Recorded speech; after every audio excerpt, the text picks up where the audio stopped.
बिस्मिल्लाहिर्रहमानिर्रहीम। अस्सलाम वालेकुम। सुल्तान पिछले एक महीने से अपनी सल्तनत से दूर बैरून मुल्क बगदाद के दौरे पर गए हुए थे।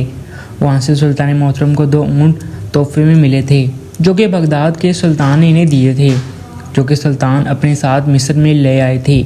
इतने खूबसूरत सुर्ख ऊँट हर किसी की आंखों को बहा रहे थे। सुल्तान मोहतरम को ऊँट बहुत ज़्यादा पसंद थे। घोड़ों के बाद ऊँट वो वाहिद जानवर था जिसका सुल्तान मोहतरम दिलदाता थे। इन्होंने इन ऊँटों को दरबार के बाहर बांध दिया ताकि हर आने वाला दरबारी इनको देख सके। दरबारियों के साथ आने वाले बच्चों को वो ऊँट बहुत ज़्यादा बहा रहे थे, इसलिए वो बार बार इन पर सवारी कर रहे थे और सुल्तान मोहतरम इन बच्चों को यूँ मुस्कुराते हुए देखकर लुत्फ़ उठा रहे थे। आज क्योंकि 1 महीने बाद सुल्तान मोहतरम लौटे थे, इसलिए दरबार में मामूल से ज़्यादा रश लगा हुआ था। 1 महीने से लोग जो इंतज़ार में थे अपने मसले मसाइल लिए सुल्तान के दरबार में हाजिर हो गए थे, इसलिए हर तरफ गहमा गहमी और बिरा मची हुई थी। हर इंसान ये चाहता था कि मेरा मसला सबसे पहले हल हो। वो बड़ी बेचैनी से अपनी बारी का मुंतज़िर था क्योंकि इन्होंने सुल्तान का इंतज़ार इतने लंबे अरसे तक किया था। ये पहला सफ़र था जो कि इतना लंबा सफ़र था सुल्तान मोहतरम ने किया था और इतने अरसे बाद लौटे थे, वरना वो अपनी सल्तनत से दूर इतना अरसा कभी नहीं रहते थे, बशर्ते ये कि कोई जंग और जल्द ना हो जाती। सुल्तान मोहतरम अभी दरबार में तशरीफ़ नहीं लाए थे। वो महल के अंदर हरम में दाखिल हुए तो तमाम कनीज़ों ने इनको अदब से सलाम किया। सुल्तान मोहतरम ने इनको सर के खम मुस्कुराते हुए जवाब दिया और महल के अंदर होने वाले तमाम कार्रवाई के बारे में जानने लगे जो कि इनकी गैर मौजूदगी में यहाँ पर वक़फ़ पज़ीर हुई थी। वो बगदाद से अपनी कनीज़ों के लिए ख़ास तोहफे लाए थे, इसलिए इन्होंने हर कनीज़ को इसका हिस्से का तोहफ़ा दे दिया, जो कि कनीज़ों ने खुशी खुशी कबूल कर लिया था। सुल्तान मोहतरम बिलाशुबा जिस रियासत का सुल्तान बगैर किसी तफरीक के सब में बराबरी का सलूक रखते थे। इस सुल्तान का नाम तारीख़ में हमेशा रोशन रखा जाता है और इसका नाम हमेशा रात रखा जाता है। सुल्तान मोहतरम किसी भी मामले में कोताही करने के कायल नहीं थे। वो सब कनीज़ों को उनके तहफ़ देते हुए हरमान कभी नहीं आई थी और ऐसा ही हुआ था। जब वो अपने कमरे में दाखिल हुए तो मलका आला, जिसको पहली खबर मिल चुकी थी और सुल्तान महल में आ चुके हैं, वो आईने के सामने अपने नव श्रृंगार में मसरूफ़ थी। जैसे ही इन्होंने सुल्तान को आते देखा, एकदम से इनके चेहरे पर शीर्ष मुस्कुराहट पैदा होगी और पलट कर देखा तो सुल्तान भी इनको देखकर मुस्कुरा रहे थे। सुल्तान मोहतरम की ज़िंदगी में मलिका आला का ख़ास मुकाम और मर्तबा है। वो इन्हें ना सिर्फ मोहब्बत देते थे बल्कि इनकी राय का भी एहतराम करते थे। इनको इज़्ज़त से रखा हुआ था। वो जल्दी से जल्दी सुल्तान मोहतरम के करीब आए। वो इतने दिनों को बताबी इन पर अयां कर दी थी। सुल्तान मोहतरम अपनी मलका के माथे पर बोसा दिया और कहा कि बेशक आपको देख लिया है तो सफ़र की तमाम थकन उतर गई है।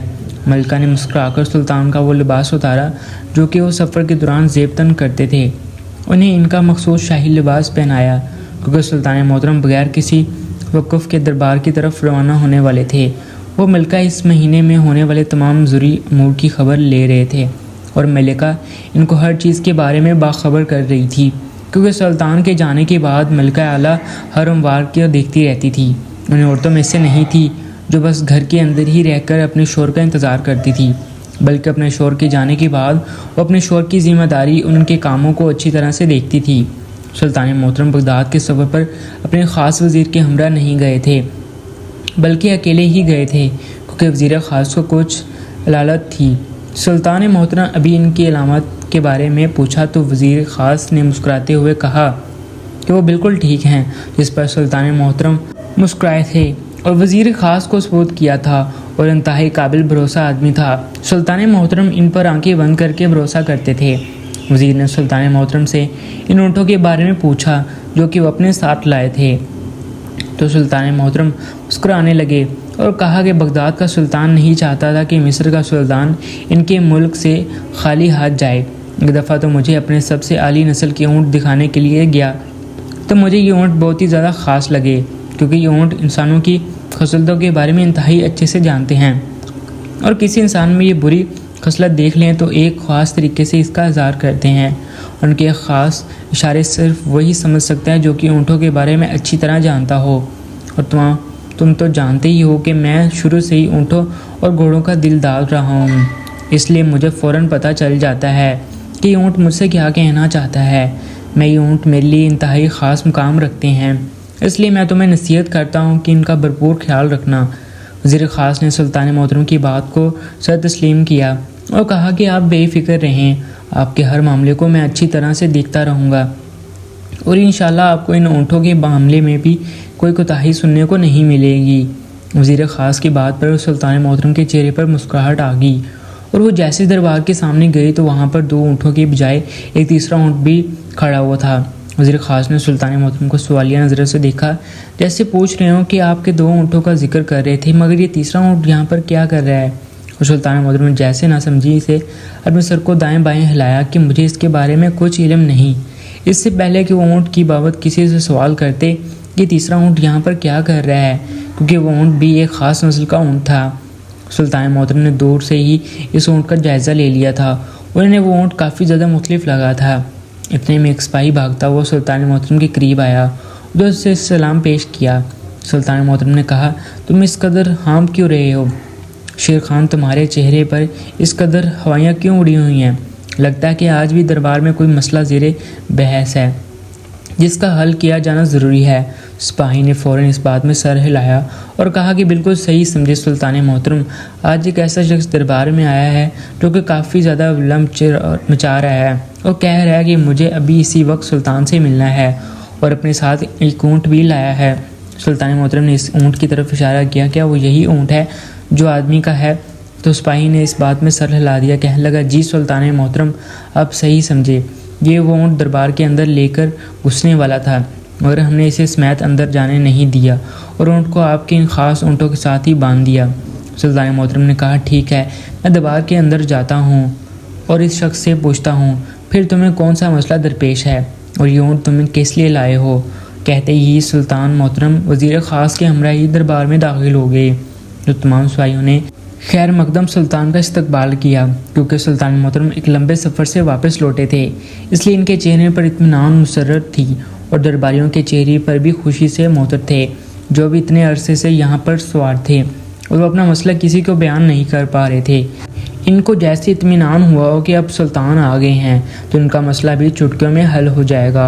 سلطان محترم نے سب کو بآواز بلند آواز میں سلام کیا اور اپنی نشست خاص پر جا کر بیٹھ گئے۔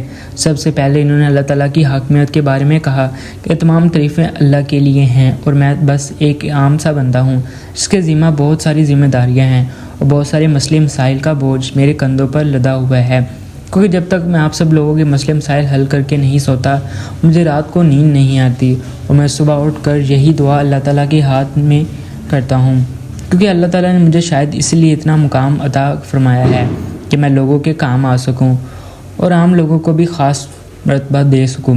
سلطان محترم اس قدر جذبات میں ڈوبے الفاظ نے سب پر جیسے رخطاری کر دی ہو۔ سب لوگ سلطان محترم کے آگے سر ڈرنے لگے۔ اس کے بعد سلطان محترم نے کہا کہ سب سے پہلے وہ شخص میرے سامنے حاضر ہو جو کہ اس قدر عجلت میں دربار کے اندر داخل ہوا ہے۔ اس کا اونٹ دربار کے باہر میرے اونٹوں کے ساتھ بندھا ہوا ہے۔ میں اس کا مسئلہ سب سے پہلے سننا چاہتا ہوں، کیونکہ مجھے لگتا ہے کہ اس انسان کا مسئلہ فوراً حل کیا جانا ضروری ہے۔ اگر آپ میں سے کسی کو اعتراض نہیں تو میں اس آدمی کا مسئلہ سب سے پہلے سننا چاہتا ہوں۔ اور سب کے ہاں میں ہاں ملاتے ہی وہ شخص جو کہ کافی زیادہ اجرت میں تھا، اس کی عمر 30 سے 35 سال کے درمیان تھی، وہ دکھنے میں ایک خوش شکل نوجوان لگتا تھا۔ اس کا مضبوط جسم اس کے محنتی ہونے کا ثبوت دیتا تھا اور اس کی آنکھوں کے اندر شدید بے چینی اور اضطراب تھا جو کہ اس کے لہجے سے بھی چھلکنے لگا، اور جب وہ بولا تو دربار میں مکمل خاموشی ہو گئی اور سب لوگ اس شخص کو سننے لگے جو نہ جانے اس قدر پریشان کیوں تھا۔ اور جب اس نے اپنا مسئلہ بیان کیا تو ایک دم سے جیسے سب کے چہرے پر ہوائیاں سے اٹھنے لگیں، اور جو دربار تھوڑی دیر پہلے بالکل خاموش تھا ایک دم سے ہلکی سی سرگوشیاں سر اٹھانے لگی، جیسے ہر کوئی اپنے اپنے ششتے خاص سے اٹھا، کیونکہ اس طرح کا مسئلہ آج تک کوئی بھی انسان دربار کے اندر نہیں لے کر آیا۔ بلا شبہ سلطان کے جانے کے بعد سلطان کی ریاست کے اندر کچھ ایسے افعال سر انجام دیے جانے تھے جو کہ سر کبھی سلطان محترم کے چہرے پر انتہائی تشویش تھی، اس لیے اندر معاملات اس قدر خراب ہو جائیں گے اور درباریوں کو اس طرح کے مسائل کا بھی سامنا کرنا پڑے گا۔ سلطان محترم اس شخص کو اس کا سوال جواب دیے بغیر ہی دربار سے باہر کا رخ اختیار کرنے لگے۔ सब लोग एकदम से सुल्तान मोहतरम की इस रद्द अमल को देखकर हैरान व परेशान हो गए कि ऐसा कैसे मुमकिन है कि सुल्तान मोहतरम इस शख्स का मसला हल किए बगैर ही दरबार से तखलिया करके जा रहे हैं। मगर सुल्तान मोहतरम दरबार के सामने बंदे इन 3 ऊँटों को तरफ जा रहे थे, जिनमें से 2 ऊँट वो थे जो सुल्तान मोहतरम बगदाद से लाए थे। जैसे उन्होंने सुल्तान मोहतरम को देखा तो उनके सर खम हो गए। सुल्तान मोहतरम ने आगे बढ़कर इनका पेट पर थपकी मारी तो यूँ महसूस हुआ जैसे वो बहुत ही ज़्यादा बेचैन और बेकरार हों। सुल्तान मोहतरम बगौर इन दोनों ऊँटों का जायज़ा ले रहे थे, उनके बात को सुनने की कोशिश कर रहे थे कि होकर क्या कहना चाहता है, मगर इनकी आंखों में बार बार परेशानी और तफ्शीश लायक थी और बार बार तीसरे ऊँट की तरफ इशारा कर रहे थे। जैसे इसको तीसरे ऊँट की मौजूदगी बिल्की सी दबी मारती तो वो एकदम भिड़क कर आदमी इधर उधर सर मारने लगा। ऐसा नहीं था कि वो कोई उड़ैल घोड़े की तरह बदतमीज़ ऊँट था, क्योंकि सुल्तान मोहतरम ऊँटों के बारे में अच्छी तरह से जानते थे। इस ऊँट को वाकई कोई ना कोई बेचैनी ऐसी लाहक थी कि वो अपने साथ वाले ऊँटों को भी बेचैन कर रहा था। क्योंकि जानवर की फितरत है बिल्कुल इंसानों जैसी होती है। अगर एक जानवर बेचैन हो तो दूसरे जानवर को भी अंदर से बेचैन और शरारत कर जाती है। इस शख्स ने जो बात कही थी इसकी सच्चाई मालूम करने के लिए सुल्तान के पास सिर्फ एक ही तरीका था। बेशक वो ऊँट बेज़ुबान था, यही ऊँट इस गुनाह का चश्मदीद गवाह था जो दरबार के अंदर इस शख्स ने सुल्तान मोहतरम की गोशगुजार किया था। क्या वाकई ऐसा कोई गुनाह सरजद था या सिर्फ एक दुश्मन की फैलाई गई चाल थी जो दिलों के दरमियान दीवार खड़ी करना चाहती थी। सुल्तान मोहतरम थोड़ी देर के लिए इस ऊँट के पास खड़े रहे, इसके पेट पर थपकी मारते रहे और जब तक वो ऊँट शांत नहीं हो गया इसकी परेशानी कुछ कम नहीं होगी। सुल्तान मोहतरम दरबार के अंदर दाखिल नहीं हुए। जब वो ऊँट वहाँ बैठ गया तो सुल्तान मोहतरम ने दोबारा से दरबार का रुख इख्तियार किया और शख्स को मुखातिब किया।